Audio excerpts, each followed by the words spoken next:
295. The Collapsing Right Wing. Chalcedon Report number 408, July 1999.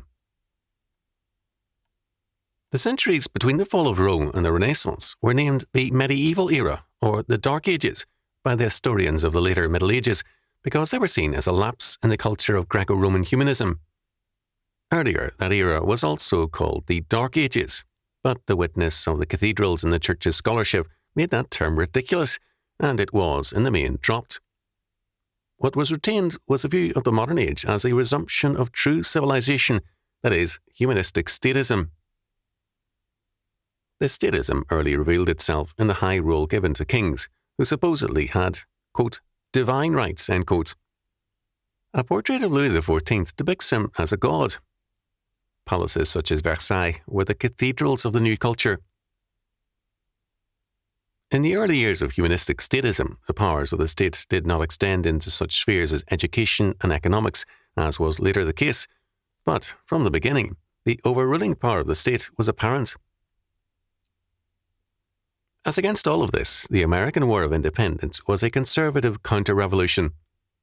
The people retained for some time a Christian character, but the leaders, after circa 1825, were increasingly lawyers and very much in the Enlightenment tradition. After the two Roosevelts, political thought was increasingly humanistic. As a result, while the left in politics steadily pursued its quest for the ancient pagan state as portrayed in Plato's Republic, the right lost its roots in Christianity and became a conservative version of the left's agenda.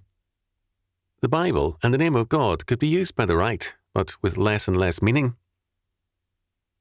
John Locke, very much a humanist, was cited oftener than John Calvin. American culture was being remade in terms of humanism, and the, quote, public, end quote, school became the holy house of many. The results favoured the left, which was faithful to its humanistic presupposition, whereas the right was either rootless or grounded in the premises of the opposition. As a result, America faces the 21st century with a philosophy alien to its origins. Salvation in the 20th century has been by political action or military force.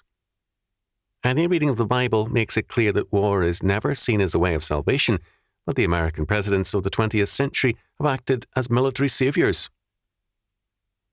Since World War II, American troops have been in action all over the world, as though ancient wrongs can be righted with more killing.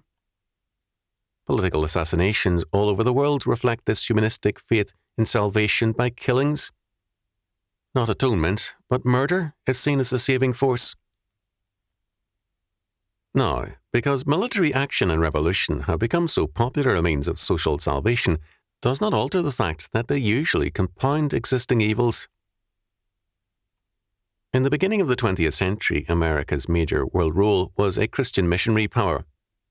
All over the world, Americans built missions, orphanages, and Christian schools and colleges.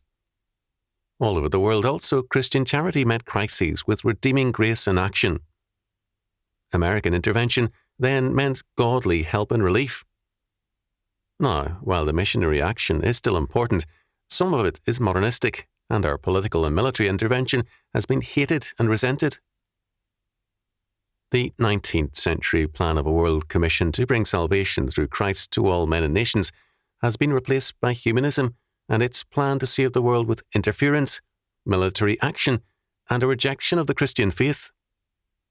No wonder these United States, once seen as the land of faith and freedom, is now hated and resented.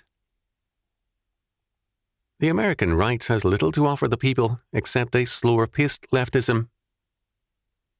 Quote, the land of the free, end quote, has become the home of would-be tyrants with ever-expanding dreams of control. What is required is the recognition that salvation is not the work of the states, nor a superstate, but of Jesus Christ, that the only valid law is God's law, and that God does not bless men and nations who invoke his name but neglect or despise his word. Such actions are pharisaical and hypocritical. It is time to leave such a stance to the left